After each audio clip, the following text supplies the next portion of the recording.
El parto desde la perspectiva de la ecología.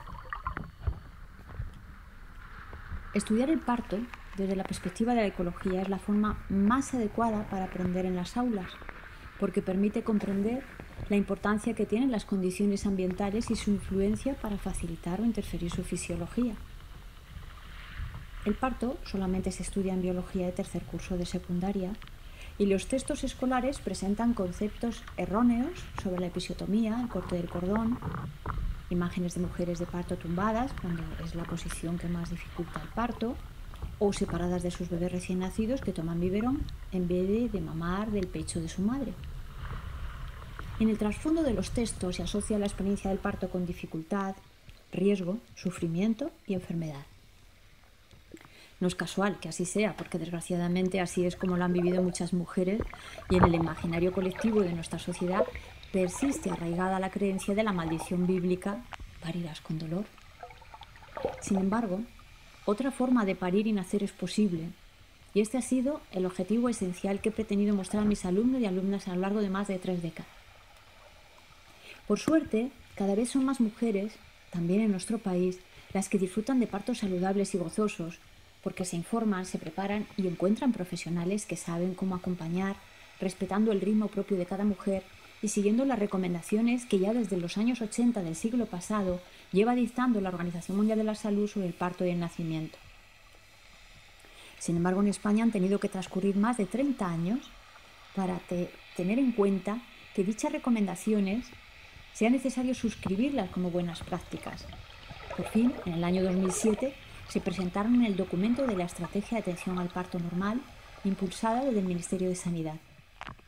Todo esto fue posible gracias al extraordinario trabajo realizado desde el Observatorio de Salud de las Mujeres y muy especialmente a la gran labor de su directora, Concha Colomer Revuelta, y de su equipo, entre quienes quiero nombrar muy especialmente a Isabel Espiga. Gracias a personas como ellas y a todo el grupo humano que colaboró generosamente, se pudo sacar adelante ese compromiso del que todavía falta por completar la puesta en práctica, pero el modelo de referencia está presente. Y gracias a dicho documento ya no vale aquello de que un parto normal es una solemne tontería. Así decía el doctor Bajo Arenas, refiriéndose al llamado parto natural. El doctor Bajo Arenas, presidente de la Sociedad Española de Ginecología y Obstetricia, por aquel entonces, calificaba el parto natural con ese desprecio con el que mostraba toda su ignorancia y desconocimiento. La estrategia de atención al parto normal.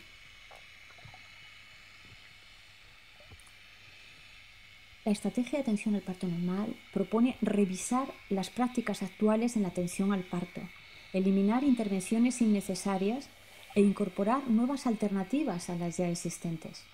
Diseña un plan para aumentar la calidad y calidad en la atención al parto, mejorando los aspectos humanos sin perder los logros alcanzados en seguridad y buena atención. Define el parto normal como un proceso fisiológico que evoluciona de forma espontánea y en el que no habría que hacer nada, respetando la fisiología y el ritmo propio de cada mujer. El nacimiento es uno de los acontecimientos más importantes en la vida de las personas y las familias. Es el modo en que se abre la puerta a la vida y nos marca con una huella indeleble. Que la experiencia sea satisfactoria, íntima y placentera depende de ese factor que hoy llamamos humanización. Respetar la fisiología y el ritmo de cada mujer para parir y cada bebé para nacer facilita que el proceso ocurra de la forma más segura, si no hay razones para intervenir. El objetivo de la estrategia, según recomiendan los más recientes estudios científicos, es devolver al parto el lugar que le corresponde dentro de la esfera de la vida íntima, la salud y la sexualidad de la mujer. Dejar de tratarlo de forma similar a una enfermedad. En la web del Ministerio de Sanidad está todo el texto completo de la estrategia de atención al parto normal. Con el documento de dicha estrategia se pueden dar respuestas a preguntas importantes como, por ejemplo, ¿puede ser diferente el parto de una mujer según sean las condiciones ambientales en las que discurre el mismo? ¿Qué características debe reunir un entorno favorable para el parto y el nacimiento? ¿Cómo es posible que el parto sea una experiencia traumática para unas mujeres y gozosa para otras? ¿Cómo pasar de la palabra escrita de los documentos oficiales a su cumplimiento en la realidad? El documento de la estrategia es completamente desconocido. Solo una minoría muy relacionada con el grupo humano que lo hizo posible conoce su importancia y trascendencia. Existe un abismo entre los objetivos del documento de la estrategia y las rutinas hospitalarias que se realizan en la mayoría de las maternidades españolas. Ha faltado proporcionar la formación y difusión necesaria a los profesionales sanitarios y a la población en general, que sigue considerando el parto como un mal necesario y aceptando las rutinas hospitalarias como las únicas posibles. Esta ignorancia conduce a una insensibilidad para reivindicar su cumplimiento. Afortunadamente existen asociaciones como el Parto es Nuestro que desde su origen ha trabajado para que todas las mujeres reciban una atención respetuosa en el parto, respetuosa con la fisiología del mismo y respetuosa con los deseos, necesidades y derechos de madres, padres y bebés. Su fin primordial es el nacimiento sin violencia, que es el germen para una sociedad sin violencia, porque la violencia obstétrica es una forma de violencia. La propia Organización Mundial de la Salud la considera como un grave problema global de salud pública que pone en riesgo el bienestar biopsicosocial de madres y criaturas. ¿Qué se puede hacer en el ámbito educativo para dar a conocer la estrategia de atención al parto normal? Pues un primer paso sería tan sencillo como incluir en el libro de texto de biología la definición de parto normal y los objetivos de la estrategia. Además, habría que facilitar e invitar al profesorado a participar en cursos y talleres de formación para descubrir toda la trascendencia que tiene el comienzo de la vida en el desarrollo posterior de la misma, para las personas y para la sociedad en general. Es algo todavía completamente desconocido para la inmensa mayoría. Para cambiar el mundo, Claudio Naranjo dice que hay que cambiar la educación y Michel Oden la forma de nacer. Esto que resulta tan sencillo de comprender y valorar para todas las personas que estamos en la constelación de la maternidad se convierte en algo extraño y sin valor para quienes jamás lo han tenido en cuenta, porque dividen la vida en compartimentos estancos sin comprender que todo está relacionado. Esta desconexión no es casual y es una consecuencia del desprecio a la maternidad y a los cuidados de la crianza. La formación del profesorado para transmitir todos estos temas que están relacionados con el comienzo de la vida requiere un cuidado especial. No son los temas más para añadir al temario e intelectualizarlos. Requieren de autenticidad para transmitirlos de una forma genuina, igual que explicaba antes en el capítulo de la sexualidad, pues el subconsciente guarda memorias activas que asocian parto con sufrimiento. Para empezar ese proceso de desandar el camino que desde los tiempos remotos han asociado parto a sufrimiento, y realmente son mayoría las mujeres que así lo han experimentado, un primer paso será ofrecer referentes de salud y de gozo en relación al parto y descubrir que la mujer y la criatura por sí mismas son capaces de parir y de nacer. Se trata de lograr el objetivo de transmutar el parirás con dolor a parirás con placer. Esa ha sido mi intención a lo largo de más de 30 años. ¿Cómo presentar en las aulas un referente saludable y gozoso del parto? Lo ideal sería poder presenciar el parto de algún mamífero, un corderito, un ternero, gatitos en directo, para percibir toda la sinfonía de olores, sonidos, lamidos y pausas que transcurren en un parto, porque es una lección viva que deja una huella imborrable. Son muy pocos los alumnos que han disfrutado de esa experiencia, incluso aunque vivan en el medio rural.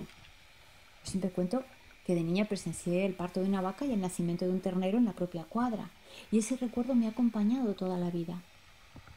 También me impactó la poderosa energía con que la vaca madre respondía ante los curiosos que intentaban aproximarse cuando estaba amamantando a su ternero. La vaca madre no quiere a nadie que moleste ese momento y protege a su cría con todo su poder. Gran lección la que nos dan los mamíferos frente a la tremenda sumisión de la madre humana cuando la apartan de su criatura recién nacida. Sí, nos hemos olvidado que somos mamíferos. En las aulas no se puede presenciar en directo la grandeza, el misterio y la atmósfera que envuelve el parto. Sin embargo, se puede intentar una aproximación mediante algunos recursos. Se puede invitar a madres que presenten en las aulas, de una forma directa y cercana, el testimonio de sus experiencias de parto.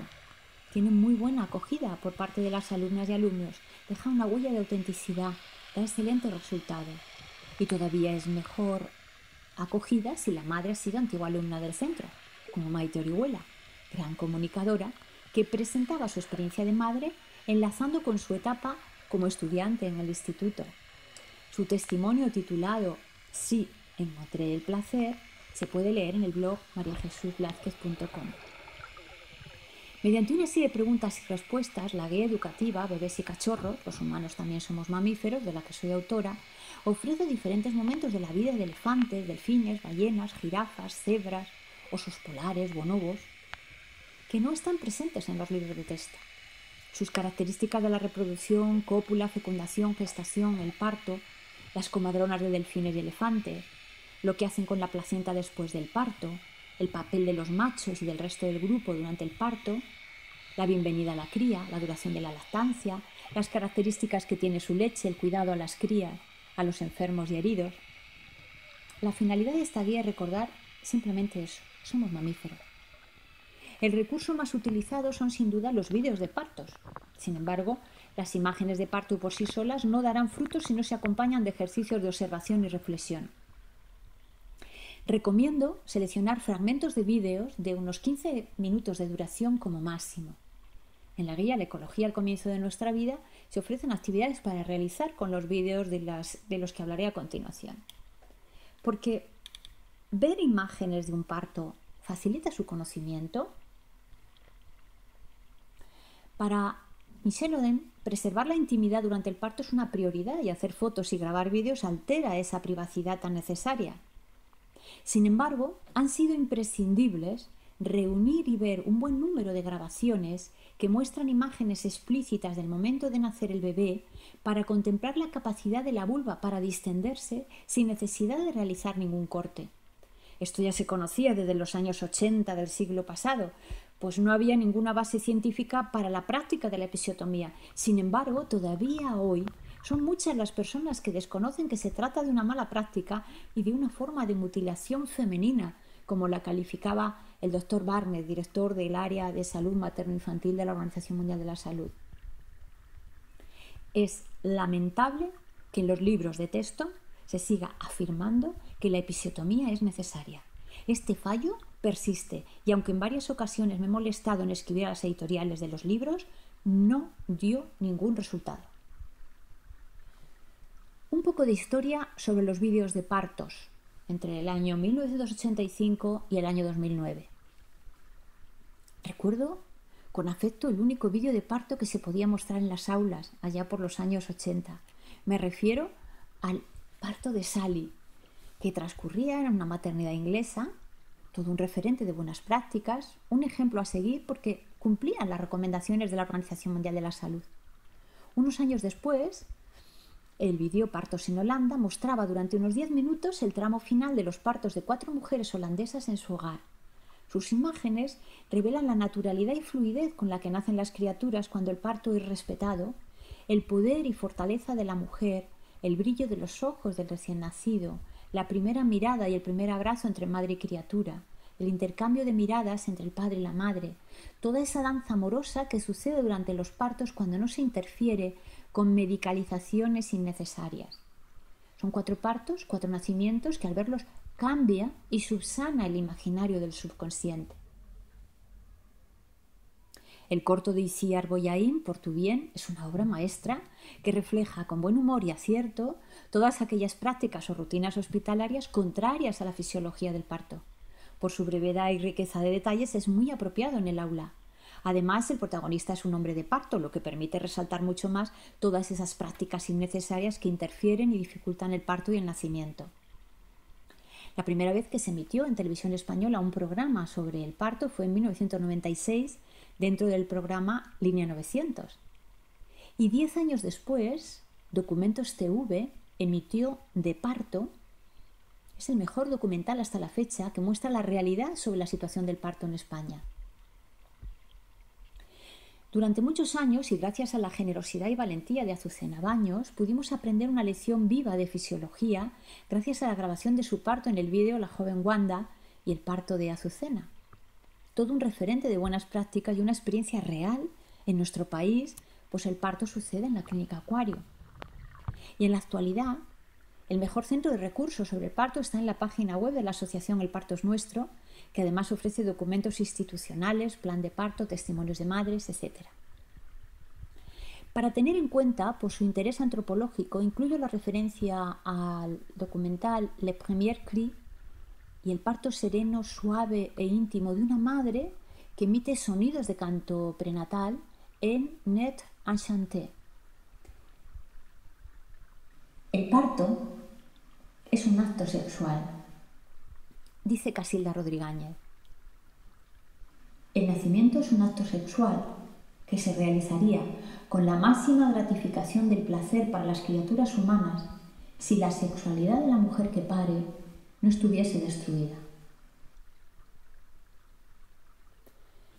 Casilda Rodríguez, la gran maestra que nos ha dado claves esenciales para poder ir más lejos del presente que ahora nos encadena, investigadora y escritora, gracias a su obra, tuvimos palabras para poder nombrar aquello que estaba en la sombra de nuestra sexualidad femenina. Casilda nos despertó el corazón del útero. Para explicar y comprender que el parto es un acto sexual es imprescindible trabajar en las aulas con su obra. La lectura de sus libros descubre el origen y las consecuencias de haber desposeído a las mujeres y a sus criaturas de su capacidad para parir y a la criatura para nacer. Una síntesis de su obra se muestra ya en los títulos de sus libros: La represión del deseo materno y la génesis del estado de sumisión inconsciente, El asalto al Hades, la rebelión de Edipo, primera parte, La sexualidad y el funcionamiento de la dominación para entender el origen social del malestar individual, La rebelión de Edipo, segunda parte, y Pariremos con placer, que ya va por la quinta edición y en la cual Casilda nos da claves para la recuperación del útero, ese órgano que se muestra silencioso en los libros de texto, como si no existiera, cuando es el hábitat primero del ser humano. Porque el útero existe y hay que hacerlo visible en las aulas para conocer y comprender su anatomía y fisiología, así como su importancia para la sexualidad femenina. La obra de Casilda me despertó e inspiró para llevar al aula algunas actividades diferentes para tomar conciencia del útero. Antes de iniciar el tema del parto en clase, dedicaba unos minutos para que se dibujaran libremente dentro de un útero, recordando o imaginando su vida intrauterina. Cada útero dibujado era un universo dentro de otro. Este simple ejercicio permitía darse cuenta que, a pesar de la ausencia de imágenes en los libros, sí se guarda una memoria del tiempo que estuvimos en su interior, y algunos úteros eran inmensos, con un bebé nada acogido. Otros comprimían a la criatura, otros estaban rígidos como en formación. Nunca quise ir más allá en las observaciones de lo que dibujaban, y después guardaban sus propios dibujos como algo personal y privado.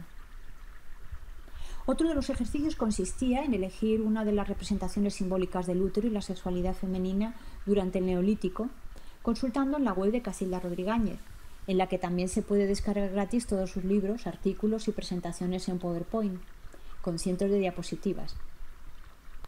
De todas las imágenes, pez, pulpo, ranas, serpientes, espirales, medusas, berenjenas, la rana era la representación simbólica que más elegían para imprimir y simplemente contemplarla. Asimismo, realizábamos observaciones sobre las palabras que se asocian al útero en el lenguaje cotidiano, y siempre resultaban palabras como cáncer y virus del papiloma. Para distinguir el significado de útero espástico y útero relajado, con latido placentero, realizábamos un ejercicio muy sencillo y divertido que consistía en apretar un puño durante unos minutos y observar las sensaciones con el esfuerzo y la incomodidad de la presión que se siente en el brazo. Y después, ya con la mano abierta y suelta, realizar movimientos ondulantes como si la mano fuera la cola de un pez que se abre camino en el agua con un movimiento fluido y armónico. También practicábamos visualizaciones del útero a través del recuerdo de la vida intrauterina. Con todos estos ejercicios de observación, al menos quedaba constancia de que el útero existe. Ya es un primer paso en el proceso de su visibilización, pues, según explica Casilda Rodríguez en su libro Pariremos con placer, para recuperar el útero, además de conocer su función, es necesario el orgasmo y un cambio de actitud hacia el placer. Y otro gran olvidado e invisibilizado órgano es el clítoris. Leonardo da Vinci ya fue valiente dibujando la vulva femenina y tuvo sus consecuencias, pues a fecha de hoy los libros de biología no tienen clítoris. El órgano cuya finalidad primordial es el placer no está presente en los libros de texto. ¿Es simplemente un olvido?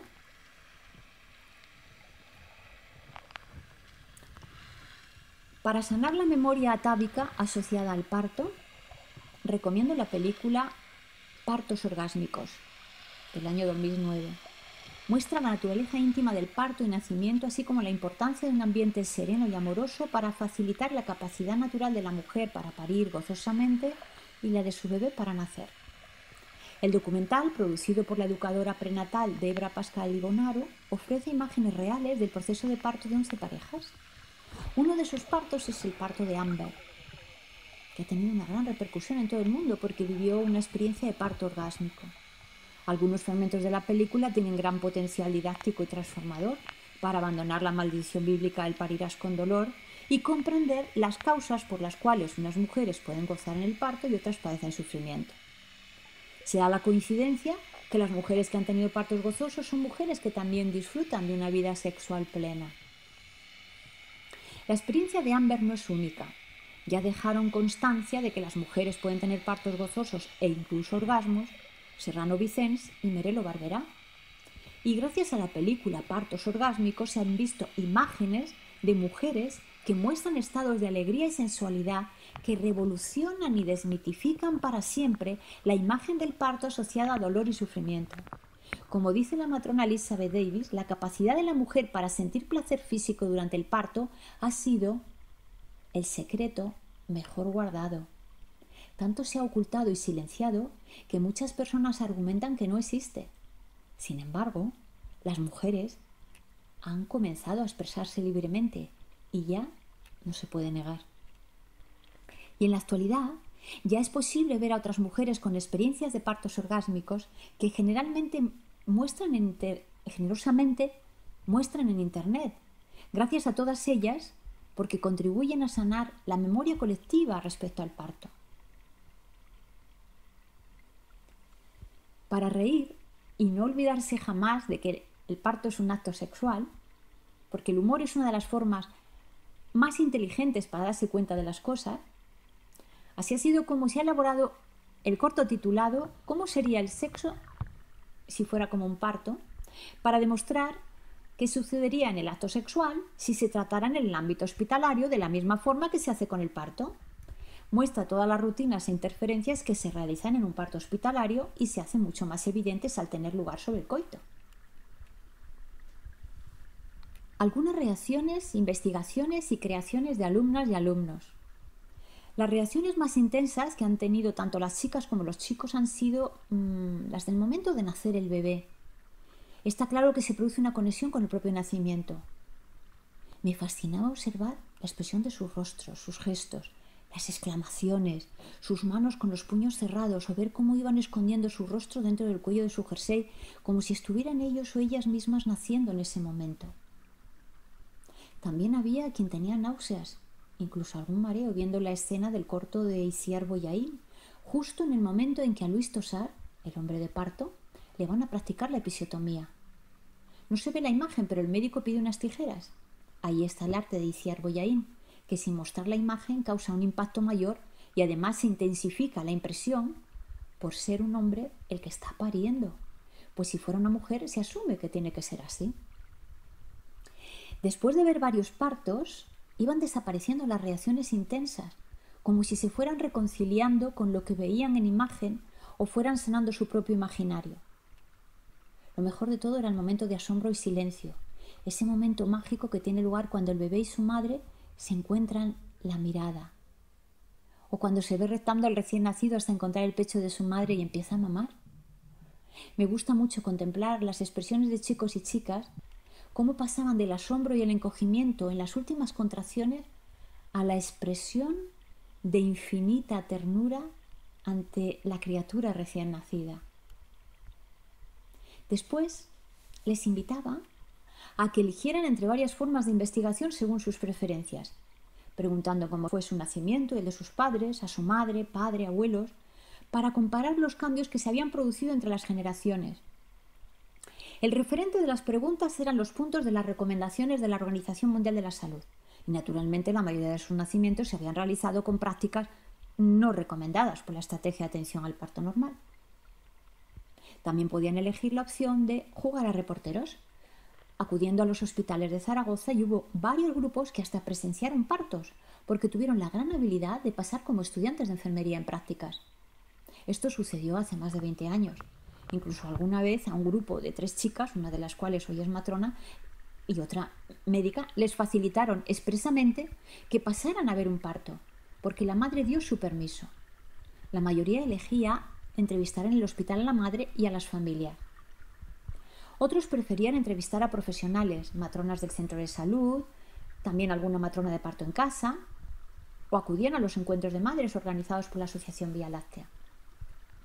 Hubo quienes realizaron encuestas en la calle o a su vecindario. El conjunto de actividades era un despliegue de creatividad que después se ponía en común con todo el grupo.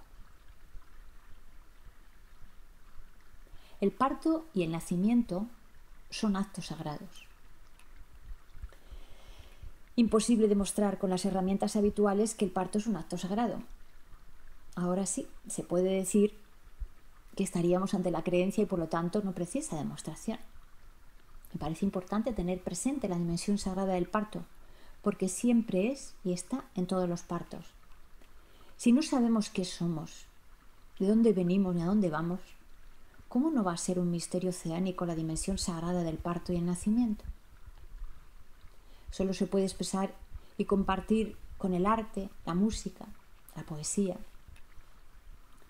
Todo podría ser mucho más sencillo, pero la era electrónica que nos ha tocado vivir supone que seamos grandes en tecnología y tremendos ignorantes de nuestro propio ser. Nunca hablé de mis partos en clase. Fui muy cuidadosa con mi privacidad porque no quería desviar la atención del objetivo esencial que me había propuesto: dar a conocer aquellas prácticas saludables para el parto, respaldadas por la ciencia, y demostrar la importancia de la ecología en su sentido más amplio. Algunas veces me preguntaban por mi experiencia personal y yo respondía siempre lo mismo, que mis partos habían sido tal y como recomienda la Organización Mundial de la Salud y la Estrategia de Atención al Parto Normal. Y con inteligencia respondían: pues entonces habrás parido en casa. Maravillosa su intuición. Y es que se enseña mucho más entre líneas de lo que nos imaginamos. Sin embargo, ahora ya puedo hablar y decir con toda naturalidad que sí, que he parido en casa, así es, así fue. Y decía la verdad a mis alumnos y alumnas sin contarles nada sobre mis partos, porque mis criaturas nacieron en los años 80 y por aquel entonces el único lugar donde se respetaban las recomendaciones de la Organización Mundial de la Salud era en tu propio hogar. Después de todo, ha sido el parto en casa, el parto libre y respetado, la mayor fuente de información sobre lo que es el parto normal, porque no se puede respetar la fisiología del parto normal si se desconoce el parto normal. Ya decía el doctor Wagner que no haber visto un parto natural es el problema.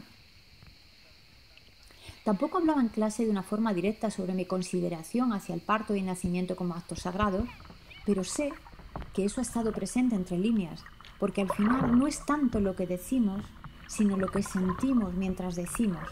Y para mí, haber parido ha sido una de las formas más intensas de sentir la divinidad, la conexión con el cosmos y la grandeza del misterio de la vida.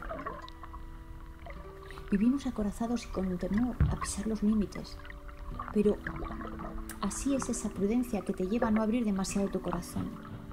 Ahora ya puedo compartir sin temor a traspasar los límites de lo permitido en las aulas.